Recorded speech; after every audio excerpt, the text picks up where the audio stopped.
The heavy, polished weight of the hand-carved Ecuadorian oak desk had always felt like an impenetrable boundary wall separating my father's world from my own. The air inside the executive penthouse suite of the Ramirez Global Logistics headquarters was thick with the suffocating scent of expensive Cuban tobacco, fine leather, and the invisible, crushing pressure of a multi-million-dollar maritime empire. Outside the towering floor-to-ceiling glass windows, the bright Miami sun gleamed off the massive steel hulls of container ships navigating the shipping channels, vessels carrying the lifeblood of a company I had spent my entire adult life preparing to lead. I stood perfectly still, my hands folded calmly behind my back, my posture rigid with the unyielding discipline of a military commander awaiting a declaration of war. Across the dark expanse of the mahogany-stained desk sat my father, Hector Ramirez, his weathered hands tracing the gilded edges of a formal corporate succession decree that had been drafted in absolute secrecy. He didn't look me in the eyes, choosing instead to stare out at the harbor, his jaw tightly clenched in a display of rigid, old-world stubbornness that had controlled our family dynamic for generations. "You have to understand the reality of our lineage, Sophia," my father announced, his voice a low, gravelly rumble that echoed through the silent, cavernous room. Ramirez Global Logistics was forged in the docks by men who broke their knuckles to secure our international supply lines, and our global partners expect a traditional, masculine authority at the helm of this empire.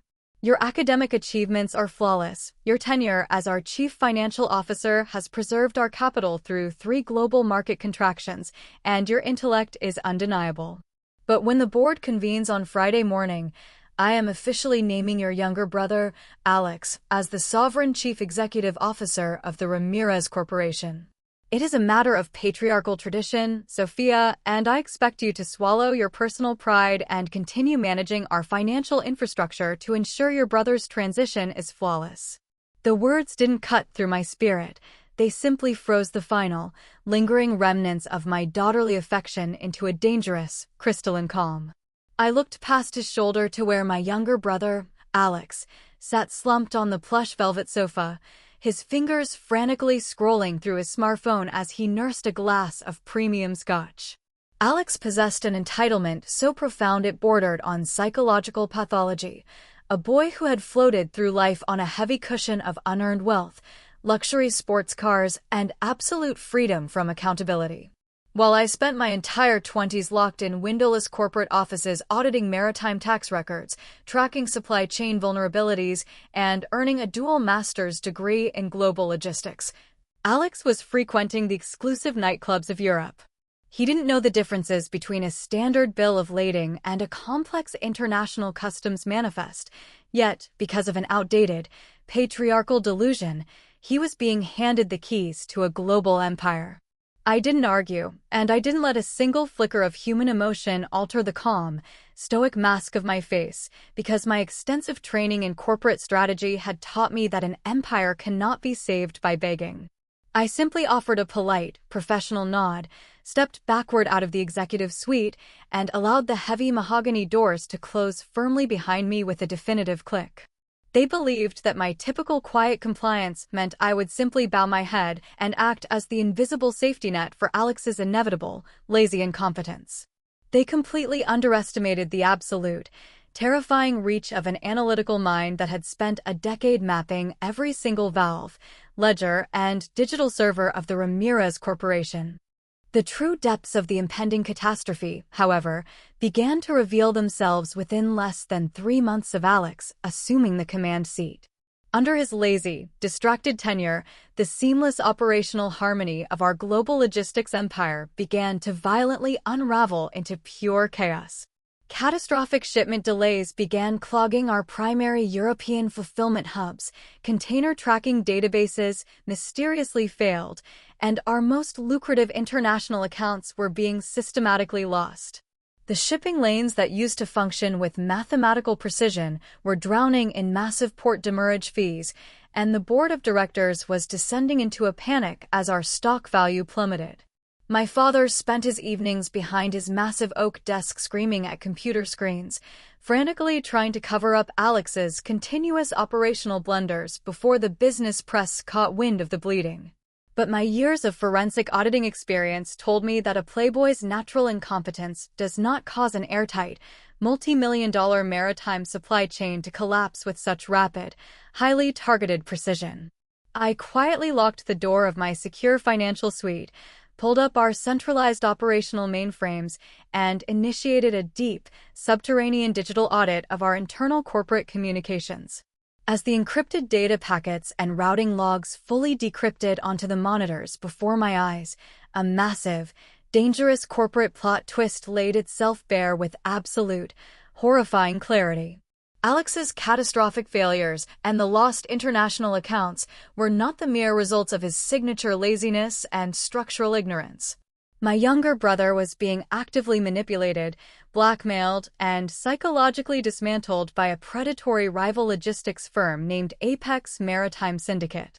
Alex had accumulated millions of dollars in unpayable personal gambling debts during his private weekend excursions to high-stakes, off-market casinos in Macau.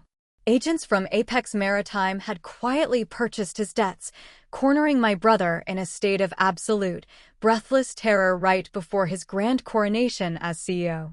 They had threatened to release the scandalous evidence of his financial ruin to the international business press, a move that would have instantly annihilated his reputation and forced the Ramirez board to remove him.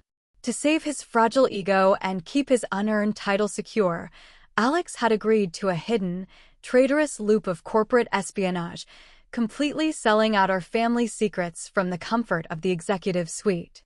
Under the direct instructions of Apex Maritime's ruthless corporate handler, Alex had been systematically leaking our highly classified client pricing sheets and proprietary shipping route codes. Apex Maritime was using his leaked data to underbid our legacy clients, intentionally engineering the port delays to make Ramirez Global Logistics look completely incompetent to the global market. The ultimate objective of the rival firm was a hostile, underpriced takeover of the entire Ramirez empire, forcing my father into an absolute corner where he would be compelled to sell the company for pennies on the dollar. Alex had walked straight into a predatory trap, completely unaware that his handlers were planning to discard him the exact moment the acquisition papers were signed. A wave of icy, calculated satisfaction settled deep into my chest as I compiled the undeniable forensic paper trail of his betrayal. A normal sister would have rushed to her father's office to expose the crime, or confronted the brother to halt the bleeding before the next shipment could fail. But I knew that if I intervened too early, my traditionalist father would simply find a way to minimize Alex's treason as a foolish, youthful mistake and use my data to rescue his favorite son once again. I chose to adopt the cold, calculated precision of a predator, choosing to remain absolutely silent to let Alex walk straight into his own public boardroom disaster. I watched from the shadows for 3 weeks as Alex continued to forward encrypted data files to his handlers, his face growing paler and more panicked with every single board meeting. I quietly restructured my personal investment portfolios, moving my private capital into secure holding entities, waiting for the exact geometric moment where the trap would close around their unearned pride. The day of reckoning arrived on a stormy Thursday morning, the exact date called by the board of directors to address an emergency, lowball acquisition offer launched by Apex Maritime. The atmosphere inside the grand corporate boardroom was thick with a suffocating, terrifying tension that left the elderly board members sitting in a paralyzed silence. My father sat at the head of the long mahogany table, his face a grotesque mask of exhausted gray ash, his eyes hollow as he looked at the financial balance sheets detailing our imminent ruin. Alex sat next to him, his hands shaking so violently he could barely lift his coffee cup, his eyes darting frantically toward the door like a trapped animal awaiting execution. At the far end of the table sat the executive legal team of Apex Maritime Syndicate, their lead corporate predator, a cold, smiling man named Vance, holding the formal takeover documents. "We all know the numbers mapping the current reality of Ramirez Global Logistics," Vance announced, his tone dripping with an unearned, corporate superiority that made my father's hands clench. Your European lines are completely frozen, your legacy clients have abandoned your banners, and your stock value will face a total regulatory suspension by Monday morning if you do not secure a capital injection. Apex Maritime is offering you a highly generous, non-negotiable cash buyout that will preserve your father's retirement while allowing your son, Alex, to maintain a minor, ceremonial seat on our advisory board. It is a generous escape route, Hector, and I suggest you ink these signatures before the market opens and leaves you with an absolute bankruptcy. My father turned his eyes toward Alex, his voice cracking with a devastating, heartbroken desperation as he pleaded for a miracle from his favorite child. Alex, please tell me your infrastructure team has a counter-strategy for the European port delays, Hector whispered, his hands trembling against the polished wood.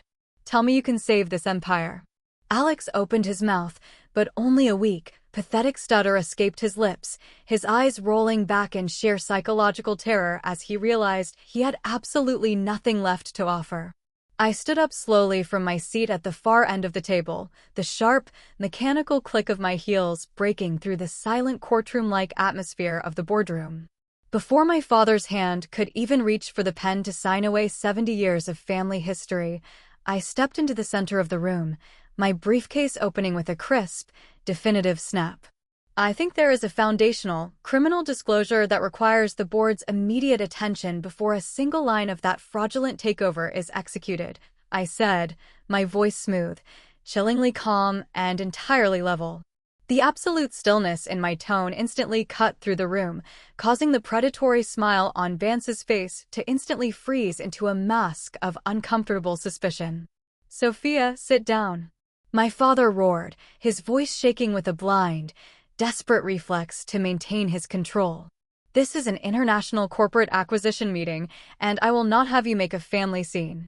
I didn't answer his anger. Instead, I reached into my briefcase, pulled out a stack of heavy, bound forensic folders sealed with federal legal notary stamps, and slid them across the table.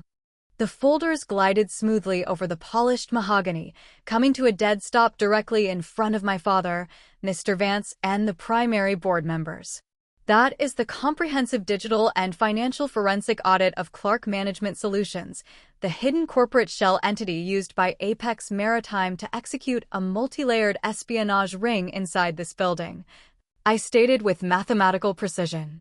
If you flip to page 24, you will find the unedited digital transcripts, the matching IP footprints, and the encrypted cryptocurrency logs documenting exactly how my brother sold out our empire. The room descended into a suffocating, dead silence as my father's hands frantically turned the pages, his eyes bulging with a sudden, terrifying horror as the reality crashed into his mind. The folders contained the undisputed, certified proof that Alex had personally downloaded our proprietary routing algorithms and handed them directly to Vance's corporate handlers to pay off his Macau gambling debts. It documented every single leaked file, every intentional port delay orchestrated by Apex Maritime, and the exact dates where my brother had signed away our legacy clients behind our backs. Alex dropped his head onto the table, bursting into a frantic, desperate weeping that made him look incredibly small, his unearned authority completely evaporating in front of the entire board. "You idiot!" my father screamed, his face turning a dangerous shade of purple as he stood up, violently slamming his fist onto the oak table, his gaze ripping into his favorite son. "You betrayed your own blood for a casino ledger." Vance stood up, his face pale, but his eyes instantly hardening into a defensive, corporate glare as he tried to grab his briefcase.